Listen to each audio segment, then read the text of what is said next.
अस्सलामुअलैकुम वरहमतुल्लाहि वबरकातुहू। ख़वातीन व हज़रात, मैक टीवी का मेज़बान मेजर मुसर्रत अब्दुल खालिक रिटायर्ड आपसे मुखातिब है और आज आपके लिए एक नई वीडियो लेकर आया है। उम्मीद है कि आप लोग खैरियत से होंगे और अल्लाह ताला की रहमतें आप पर नाजिल हो रही होंगी। आज की जो वीडियो है वो EPCF के बारे में ही है। अब तक वो सिलसिला जो शुरू हुआ था पिछले साल 6 सितंबर से, वो अल्हम्दुलिल्लाह अपनी दूसरी मंजिल, दूसरी फेज़ की तरफ बढ़ रहा है इंशाअल्लाह।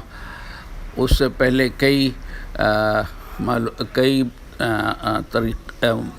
चीज़ें बढ़ी हैं आगे, जिसमें एक EPCF का एक बॉडी बनना है जिसको कि पाकिस्तान EPCF के नाम से मौसूम किया गया है और पाकिस्तान EPCAF फाउंडेशन और उसके मुख्तलिफ़ ओहदेदारान हैं।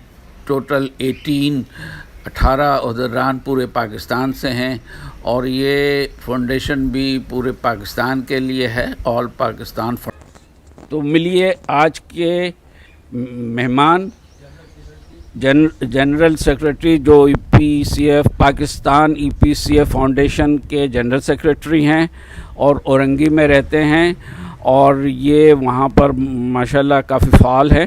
तो अब मैं उनको दावत देता हूँ कि वो ख़ुद अपने बारे में बताएं और EPCF इससे मतलब क्या है और इस पाकिस्तान में उन्होंने क्या किया, कि किस तरह उनकी कार्रवाई हुई और किस तरह वो फिर पाकिस्तान पहुँचे। ये ज़रा आप उनकी ज़बानी ख़ुद सुने। जज़ाकल्लाह खैरन, सुने।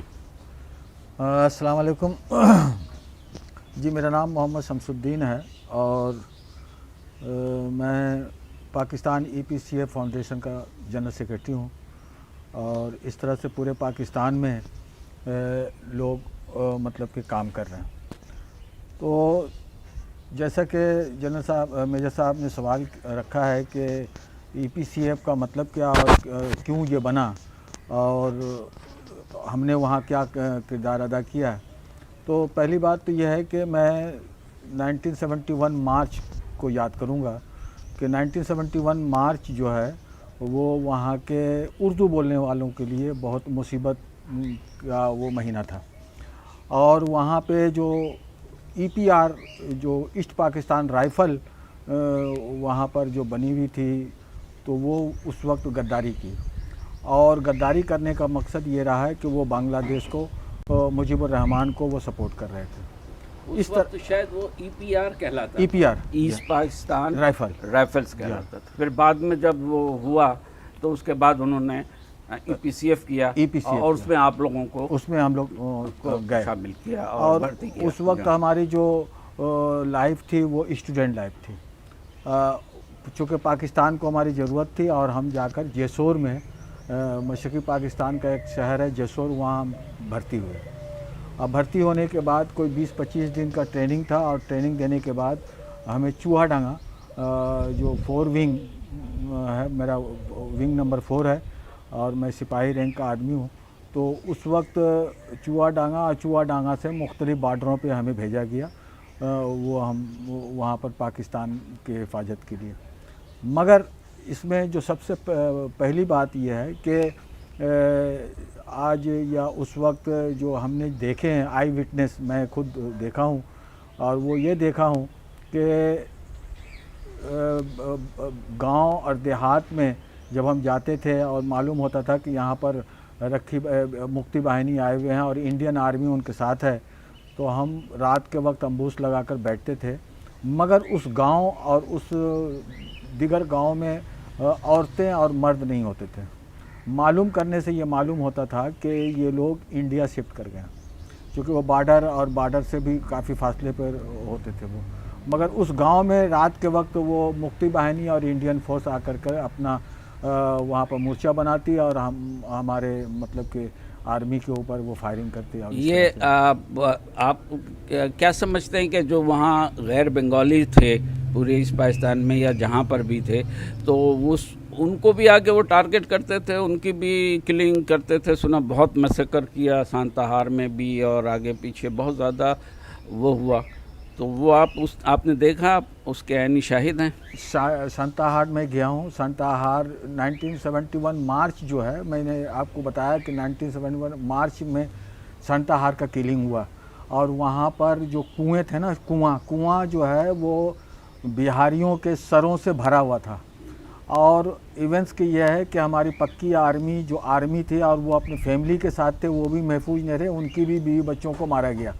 तो वहाँ पर जो सिविलियन जो उर्दू बोलने वाले, उर्फ आम में बिहारी कहते हैं आप उसको, तो वो महफूज नहीं रहे। पहली बात तो ये। दूसरी बात ये कि जब हम वहाँ से सांताहार गए, दूसरी तरफ हम राजबाड़ी गए, तीसरी तरफ गोपालगंज गए, चौथी तरफ हम मतलब कि दर्शना गए, इन तमाम बॉर्डरों पे हम जब लड़ते रहे और देखते रहे, तो ये समझ में बात आ जाती है।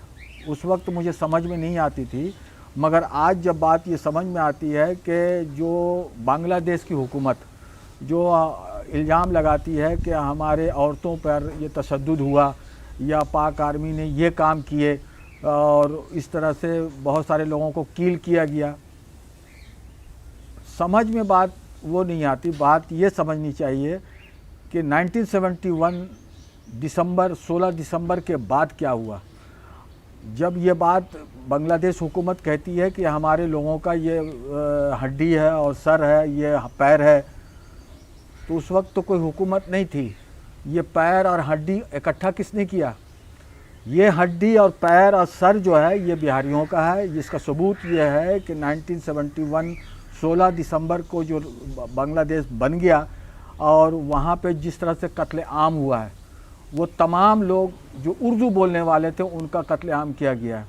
मैं आज के सियासतदानों से ये सवाल करना चाहता हूँ कि ये हमें बताया जाए, क्योंकि हमारी उस वक्त उम्र कोई 15 से 16 साल की थी, मगर आज ये सवाल मेरे जहन में क्यों आ रहा है कि मशरक़ी पाकिस्तान में उर्दू बोलने वालों की तादाद कहाँ कहाँ कितनी थी। हम 5 लाख नहीं थे। अगर 2.5 लाख पाकिस्तान आ गए और 2.5 लाख बांग्लादेश के कैंपों में हैं, तो क्या पूरी आबादी का 5 लाख की आबादी थी? नहीं, पूरी आबादी की जो बहुत ज़्यादा आबादी थी ईस्ट पाकिस्तान में, हमारी आबादी बहुत ज़्यादा थी। और ये आज जो बांग्लादेश क्लेम करता है कि ये हड्डी और ये तमाम चीज़ें बंगालियों का है, नहीं, ये बिहारियों का। ये हम 16 दिसंबर के बाद जो किलिंग हुआ है वो हमारे बिहारियों का है। सही, चले ठीक है, आपने अपनी चश्मदीद बातें बताई हैं। तो आखिर में बस ये बताइए कि जो अब फॉर्मेशन बन गई है, आपकी एक फाउंडेशन बन गया है, तो इसके बाद आप लोगों ने कोरंगी में कितने दफ्तर खोले हैं और किस तरह काम कर रहे हैं? सर ये ऐसा है कि ये हम अपनी मदद आपके तहत ये काम कर रहे हैं। यहाँ हमने किसी से 2 रुपया नहीं लेना और न लिया गया। सही बात, ना पहले लिया है ना अब ले रहे हैं। जी बिल्कुल सही। अगर पिंडी भी जाना हुआ तो हम अपने जेब पॉकेट से खर्च करके हम गए, तो बिल्कुल हाँ। या कहीं पर भी जाना हुआ तो हम किसी से चंदा नहीं करते, और चंदा को हम मायूब समझते हैं। सही बात, इसलिए कि हम उनसे क्या लेंगे जिनके पास देने के लिए कुछ है ही नहीं। सही बात है। बहरहाल अगर हम कुछ दे सकते हैं तो हम कोशिश कर रहे हैं।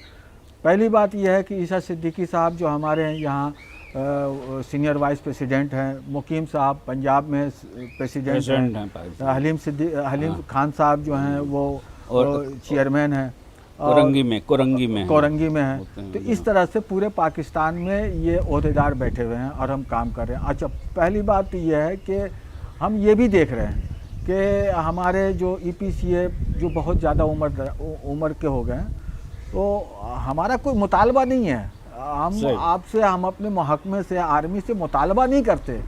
हमारी ज़रूरत है, ज़रूरत भी है, और मैं भी यही समझता हूँ कि हमने जो फ़ौजी हैं वो उन्होंने कौम के लिए कुर्बानी दी है, तो फ़ौज का और मुल्क का और का फ़र्ज़ बनता है कि उनकी देखभाल करें। हम तो वैसे भी शुक्रगुज़ार हैं कि चलो 50 साल बाद दे रहा है, दुरुस्त है, तो उन्होंने हमें रिकॉग्नाइज़ किया। अब उनकी वेलफेयर वगैरह के लिए कर रही है हुकूमत, हमारा कोई मुतालबा नहीं है, ज़ाहिर सी बात है, मगर हमें भी आप लोगों को ज़रूरत है, चीज़ों की ज़रूरत है, बच्चों की इलाज का। तो वो उस पर उम्मीद है, पेंशन का उम्मीद है कि गवर्नमेंट और फ़ौज आप लोगों के लिए ज़रूर कुछ ना कुछ करेगी। जज़ाकल्लाह खैरन, बहुत शुक्रिया। अगली अल्लाह हाफ़िज़।